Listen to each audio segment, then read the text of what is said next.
Mai ngasaenda kune vana achino expose ama weaknesses ababa kuvana. Izvozvo zvinokonzeresa kuti baba vafe pakunamata. You are killing the soul of your husband. Vane munhu wakaita wakaipa. Iwewe kuvana ende uchingoti your father is the best to maintain that respect. This is Family Matters Part2 with the effort of raising a God-fearing family. Today we have 3 topics. The first one is baba vemusha vari kutadza nekukwirana nemhuri, vari kutadza nekumaintaina ushamwari hwapadhuze nevana vavo. Yechitu ichiti iyo vangaiteiko baba kuti vamaintaine ushamwari hwapadyo padyo nevana vavo. Yechitiri chiti zvakakoshera kuti vabereki vagare vakamaintaina close relationship kuvana vavo. Tisingapedze nguva rege titofamba naro shoko. Vamwe baba vangogara mudzimba simweya wakafa kare kare. Nokuda baba vanoexpose maweaknesses ababa kuvana. Vana vachisina kudzo kuna baba, vana vachisina respect kuna baba nokuda kuti vakuziva weaknesses ababa, vakuziva uipi hwababa hwavaudzwa namai. Nokuti mai ndo vanogara padyo nevana, ndo vane influence yose yevana. Naivo baba vachazvira kunaka futi kuti vanga chinotaura maweaknesses amai kune vana. Zvino mumwe mubereki ngaatsurike, mumwe mukadzi mudzimai anoexpose mumwe kuvana ngaatsurike panguva ino. Rega tingopinda mumagwaro tichibva tindobata Proverbs 10 verse ya 12.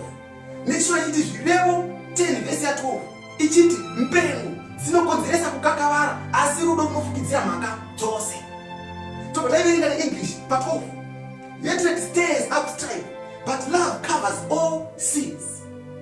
Saka kana maine kuexpose baba hamuna rudo nekuti matadza kufukidza mhaka dzababa. Saka exposure that exposing is hatred itself. It's not love. Anyone who exposes has no love.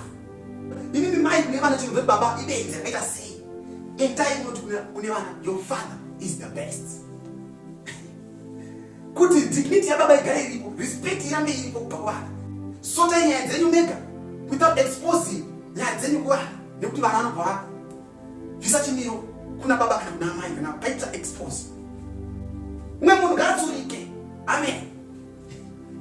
Tobva taenda pane topic yechi2 iri kuti baba vangaitireko vana vavo nemhuri yavo kuti vagare vakavaisa padyo padyo, vane ushamwari huri padyo padyo nevana vavo. Pamaprojects enyu baba aripo 10 amuri kuita, ingotsarudzai imwe chete yamunoinvolva family yese, yamunoinvolva vana, decision yevana, consider it.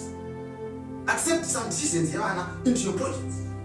Vana madaro vanofila involved in the family, havangoiti marongo.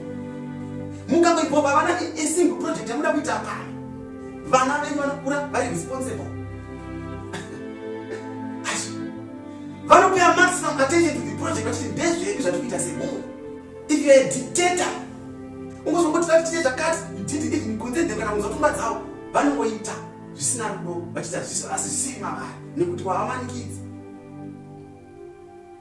Tobva taenda hatisi kumira pane topic yechi3 iri kuti iyo zvakanakireko kuti vabereki vaise vana vavo padyo padyo, vaine kushamwara navana vavo, vamaintaine a close relationship pachirungu nevana vavo. Ndo pane yese ipapo.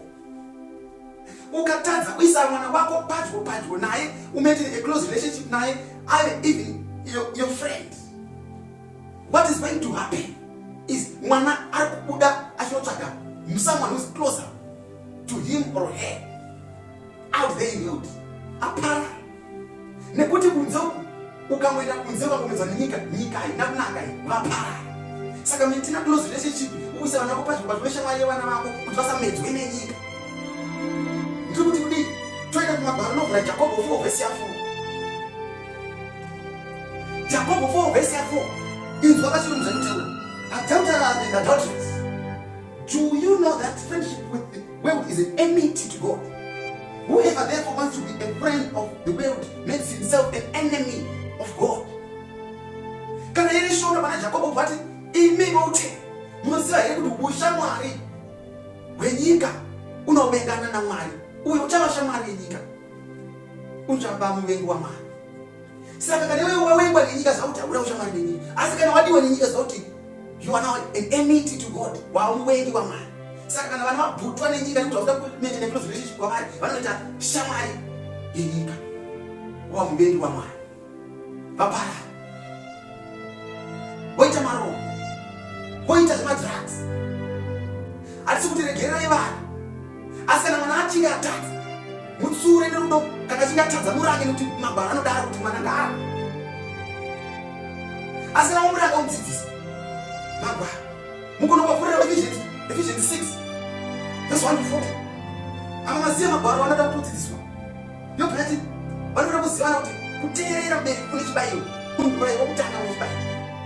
Ephesians 6 verse 1 to 4. Mwapurira muntu wadzidzisa. Ichitaura kuti children, obey your parents in the Lord, for this is right. For this is right. Honor your father and mother, which is the first commandment with the promise. Can someone say amen?